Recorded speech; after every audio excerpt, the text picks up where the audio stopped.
নমস্কার বন্ধুরা, মিনুর রান্নাঘরে আপনাদের স্বাগত। চলে এলাম নতুন একটা ভিডিও নিয়ে। সুপ্রভাত।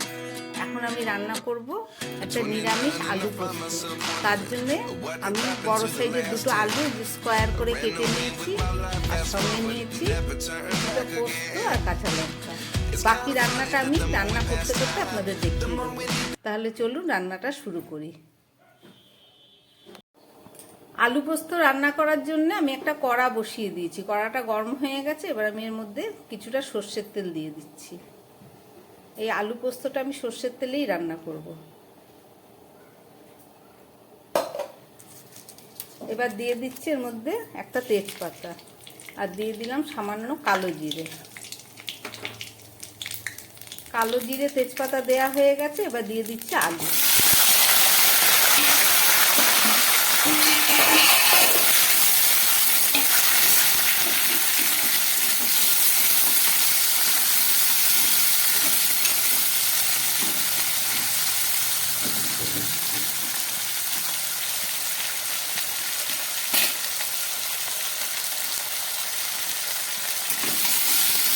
গ্যাস কমিয়ে আলুগুলোকে খুব ভালো করে এবার আমাকে ভেজে নিতে হবে।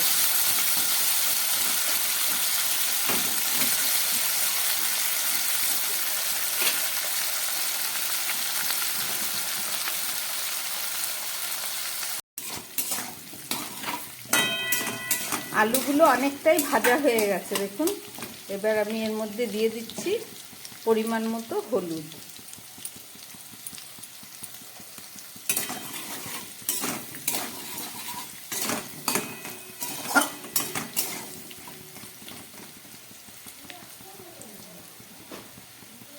আর দিয়ে দিচ্ছি পরিমাণ মতো নুন।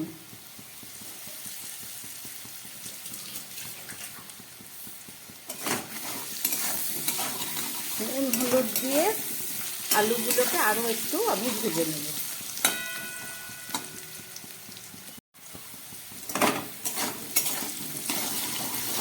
একদম কম আছে। আলুগুলো খুব সুন্দর ভাজা হয়ে গেছে, প্রায় হাফ সিদ্ধ হয়ে গেছে। এবার আমি এর মধ্যে দিয়ে দেব কয়েক টুকরো টমেটো। এটা নিরামিষ আলু পোস্ত। সামান্য একটু হলুদ দিয়েছি, না দিলেও হবে। আপনারা যারা হলুদ পছন্দ না করেন তারা দেবেন না পোস্ততে। আমি একটু দিলাম কালারটা ভালো আসার জন্যে। এবারে দিয়ে দিচ্ছি আমার বেটে রাখা এই যে পোস্ত। এখানে 2 চামচ পোস্ত আছে, 4 চামচে। আর দিয়ে দিচ্ছি দুটো কাঁচা লঙ্কা।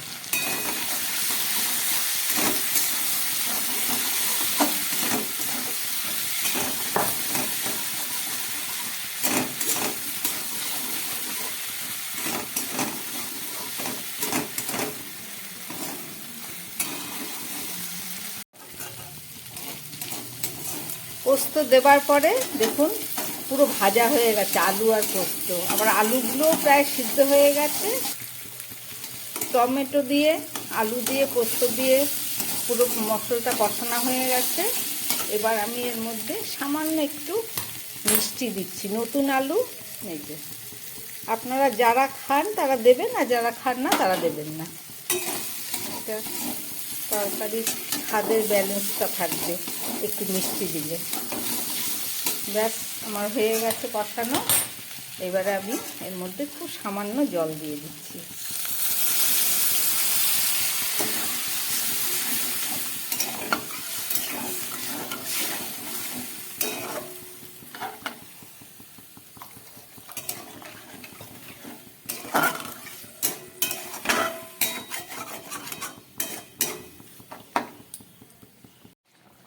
আলু পোস্তটা ফুটে উঠেছে। এবার আমি এর মধ্যে খুব সামান্য একটু ধনেপাতা দিচ্ছি। ধনেপাতাটা অপশনাল, আপনারা চাইলে দিতেও পারেন নাও পারেন। অনেকে পছন্দ করে না, কেননা পোস্তর গন্ধটা পাওয়া যাবে না। আমি একটু দিলাম। এবারে আমি এটাকে 2-3 মিনিটের জন্যে ঢাকা দিয়ে দেবো। তারপরে ফেরত এসে আবার আপনাদের দেখাবো। তাহলে চলুন ঢাকা দিয়ে দিই।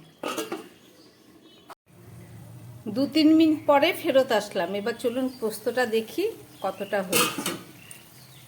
পোস্তটা দেখুন হয়ে গেছে, আলুও সিদ্ধ হয়ে গেছে। রান্না করলাম নিরামিষ পোস্ত। এবার আমি গ্যাসটাকে অফ করে দেব। বাকি যেটুকু ঝোল আছে ওটা আলু টেনে নেবে।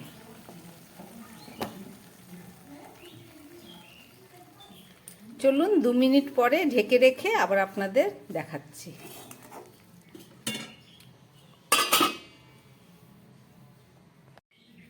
আমার পোস্তটা রান্না হয়ে গেছে, আমি এই যে ঢেলে ফেলেছি পোস্তটা। রান্না করলাম নিরামিষ আলু পোস্ত। রেসিপিটা আপনারা দেখলেন, আশা করি আপনাদের ভালো লেগেছে। যদি ভালো লাগে তাহলে আমার চ্যানেলটাকে লাইক করবেন, শেয়ার করবেন, সাবস্ক্রাইব করবেন, যাতে আমি আগামী দিন নতুন আবার কোনো ভিডিও নিয়ে আসতে পারি। নমস্কার, সবাই সুস্থ থাকবেন, ভালো থাকবেন।